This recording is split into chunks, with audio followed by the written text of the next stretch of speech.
This is a video review for the 10.5-inch cast iron cookware. Now this is one really good piece of cooking equipment. It is made completely of cast iron, there are no joins, it's all been forged in one piece. The handle is also cast iron obviously, and so that does mean that you need to be quite careful while it's cooking and when you go to pick it up, because this gets so hot, much hotter than a standard frying pan, and the heat transfers up here and you can burn your hand quite easily if you try and pick this up without some oven gloves or a tea towel.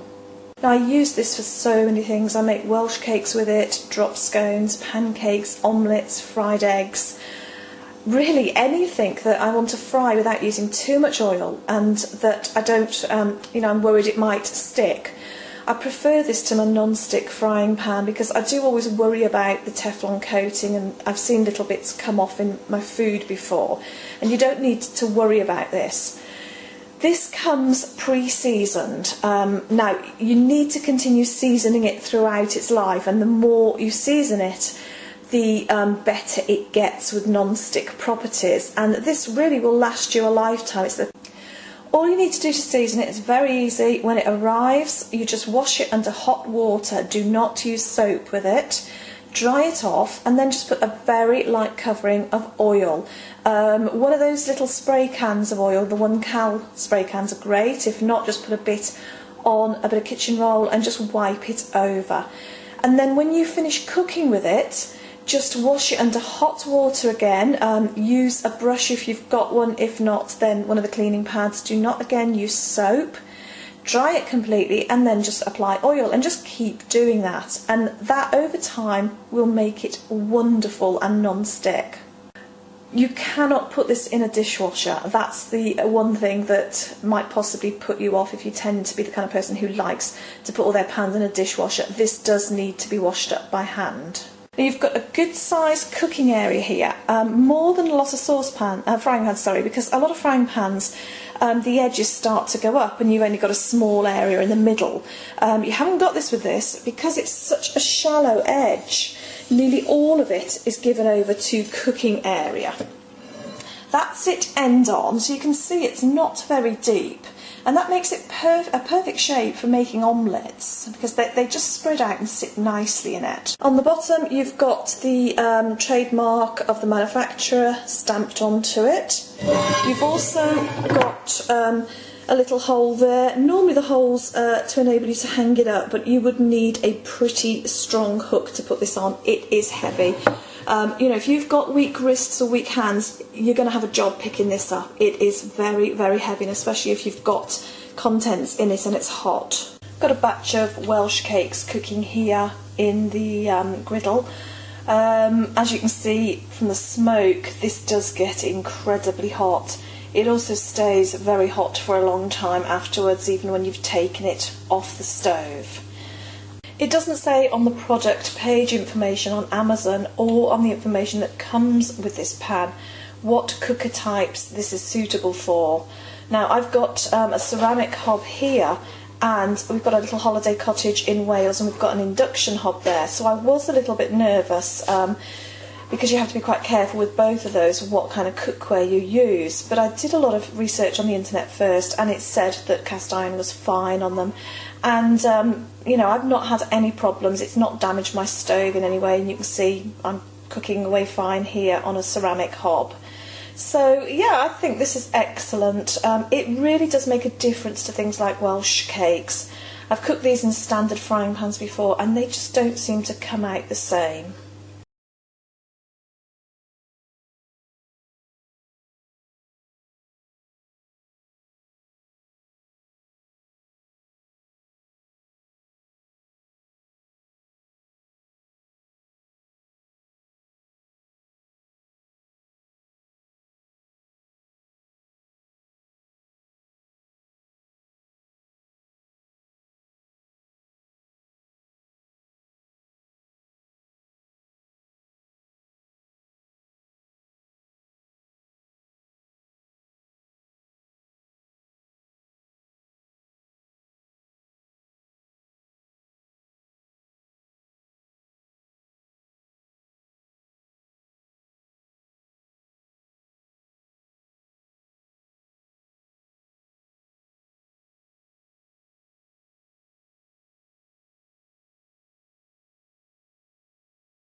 Hi there, I've had this crepe pan for about 6 months now and I wanted to do a review.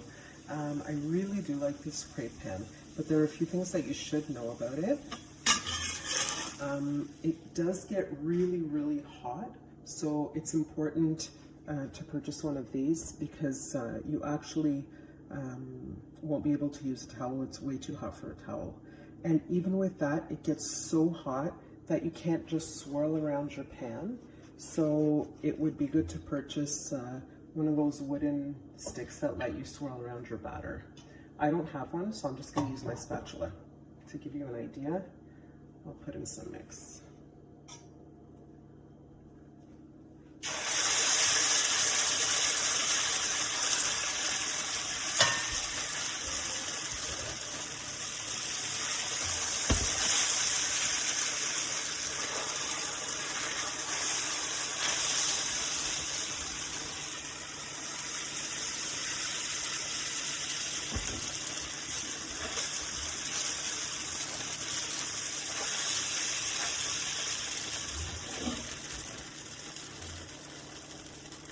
Now my crepe won't look nearly as nice as yours because I'm using a gluten-free mix, but a swirler, a wooden swirler would definitely help here.